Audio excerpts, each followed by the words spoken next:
Hello there. Welcome back. In our last video, I shared with you 3 reasons why I personally believe history is so powerful.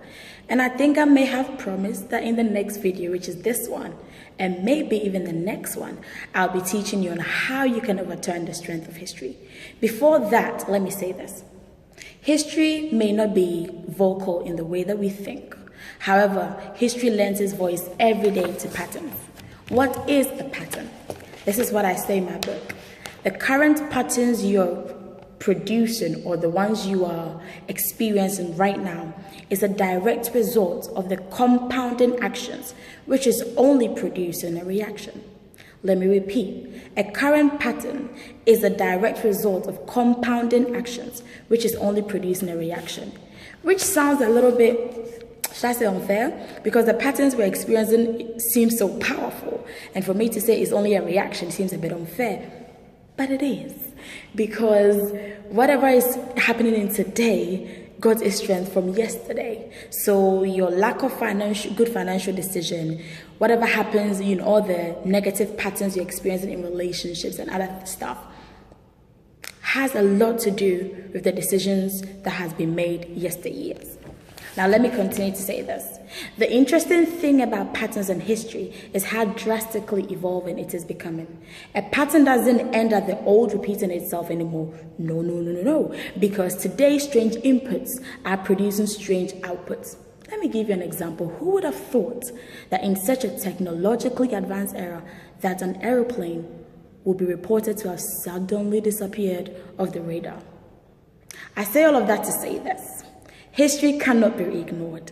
We require the down payments of yesterday to make today's transactions. Huge deposits, by the way, have already been made into the past.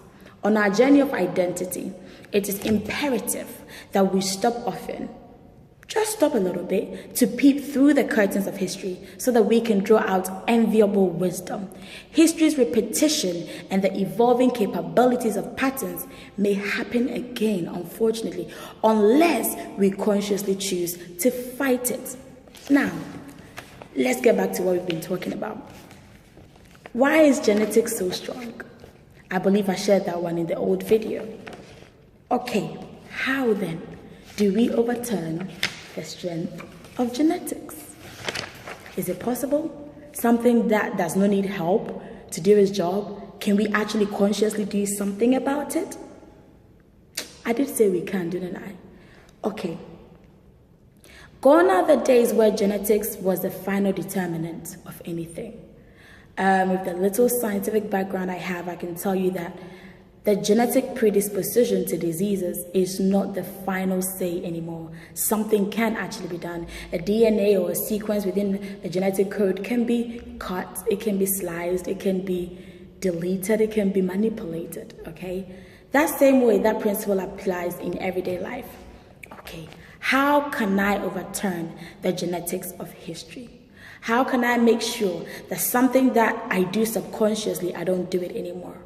Number 1, locate where in the sequence of history that your life started going wrong. Make a diagnosis. Then look for an overriding law or go against the existing one. Let me explain like this. How can you look for an overriding law?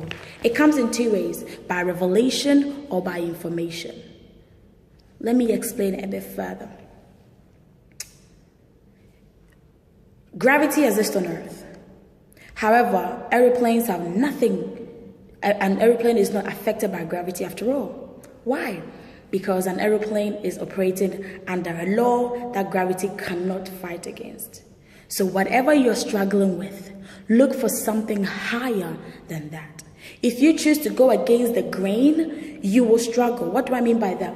If you are always struggling, or if you've always been struggling in a particular environment or in a particular situation, it is unwise for you to put yourself in that position again, only to prove that you're stronger. No, but I would definitely advise for you to do that only after you have gained some really important information, whether you have gained some strength, whether you have gained some information about that thing that can weaken it, or whether you have just gotten better.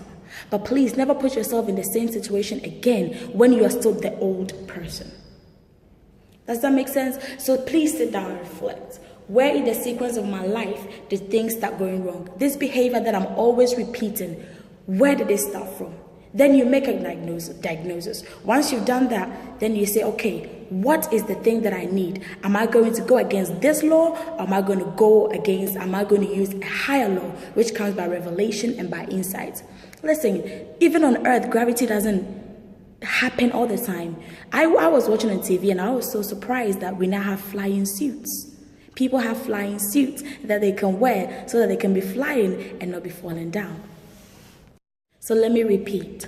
If you want to overturn the strength of genetics of history, please sit back, reflect, look at which part of your life or which sequence that things started going wrong. And then please make a diagnosis. And when you finish making your diagnosis, make sure that you look for a higher law to override the one that you already have, or to go against the one that's already exists.